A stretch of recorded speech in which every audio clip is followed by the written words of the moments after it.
Welcome back to the PulpMX Fantasy Show presented by Maxxis Tire. I'm Donnie from RotoMoto. In this video, I'll give you 4 riders I like for St. Louis, 1 rider that I'm wary of, tips for the FFL, this weekend's weather and schedule, as well as an early look at my team, all courtesy of Maxxis Tire. You know Maxxis Tire. You know their MXST tire designed by the king of Supercross and my all-time favorite rider, Jeremy McGrath. It is the newest and most advanced tire on the Maxxis MX lineup, featuring an all-new tread pattern, compound, and composition to provide the stability, predictability, and traction that the upper tiers of motocross demand. Available at your local retailer and also at motosport.com. The 450 class still awaits the return of Dylan Ferrandis, but it looks like Justin Hill will be a game time decision after getting landed on in Daytona. Be sure to check the little box above the rider list that says only show riders who appear in the qualifying sessions to filter out all riders that do not put down a lap time at all. And even easier, check the cheat sheets 1 hour before gates drop, since it is a Triple Crown round and we will know all 44 riders racing for points on Saturday night.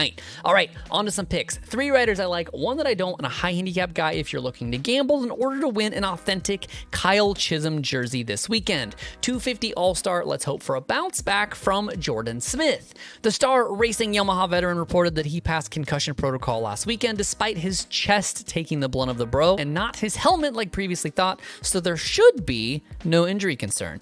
If true, that means Jordan is a great pick, needing a top 5 to max out, something he has done in all but 2 races, including last weekend's to forget. And being a Triple Crown, he can even afford to have 1 off main and still get a solid result in St. Louis.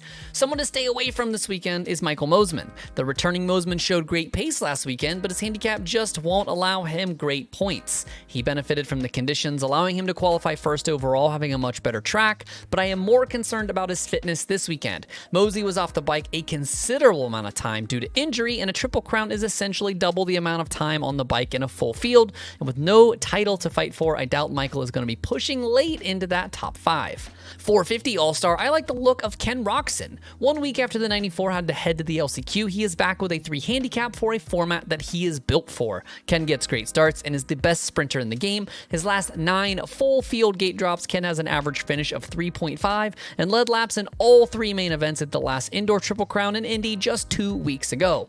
Back again, recommending you to pick Adam Cianciarulo if you can, or Mitchell Oldenburg if you can't. Both are 5 handicaps, and there is a ton of value to be had here. Including the 8 All-Stars, there are only 11 guys with handicaps that suggest they should finish ahead of the 9, so as long as he beats the people his inflated handicap says that he should, AC should be an easy 30 in the Dome this weekend. The high handicap hero is always tricky for Triple Crowns, as I have to make the pick before knowing the final lineup, but no surprise, keep your eye on Justin Hill if he does return this weekend. An average finish of 16.4 with a best of 13th means there is so much meat on the bone for Little Hill without any of the negatives of taking a high handicap for the Triple Crown.